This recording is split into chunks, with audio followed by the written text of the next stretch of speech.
இது கூட ஒரு மீடியம் சைஸ் பெரிய வெங்காயத்தை நான் பொடிசாக கட் பண்ணி வச்சுருக்கேன். அதையும் சேர்த்துட்டு அதோட கலர் சேஞ்ச் ஆகிற வரைக்கும் நம்ம வதக்கி விட்டுக்கலாம். ஓரளவு கலர் சேஞ்ச் ஆனதுக்கப்புறமா இதில் 2 கார்லிக்கை நான் பொடிசாக கட் பண்ணி சேர்த்துக்கிறேன். அதையும் வதக்கி விட்டுறலாம். ஒரு நிமிஷத்துக்கு அப்புறமா ஒரு மீடியம் சைஸ் தக்காளியை நான் பொடிசாக கட் பண்ணி வச்சுருக்கேன். அதையும் சேர்த்துக்கலாம்.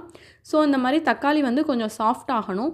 ஓரளவு ஆனதுக்கப்புறமா இதில் 2 டேபிள் ஸ்பூன் அளவு சாம்பார் தூள் சேர்த்துக்கலாம். அது கூடவே 1 டேபிள் ஸ்பூன் அளவு உப்பு சேர்த்துக்கலாம். சேர்த்துட்டு இது எல்லாத்தையுமே நல்லா மிக்ஸ் பண்ணி விட்டுருங்க. வேறு எந்த தூளுமே நம்ம சேர்க்க போகிறதில்ல. இது மட்டும்தான் டேஸ்ட் கொஞ்சம் டிஃப்ரெண்ட்டாக நல்லாவே இருக்கும். ஸோ இப்போது ஓரளவு வெங்காயம் தக்காளி அந்த மசாலா எல்லாமே வதங்கிருச்சு. இந்த ஸ்டேஜில் நான் 2 உருளைக்கிழங்க பெரிய சைஸ் உருளைக்கிழங்க பாயில் பண்ணி கட் பண்ணி வச்சுருக்கேன்.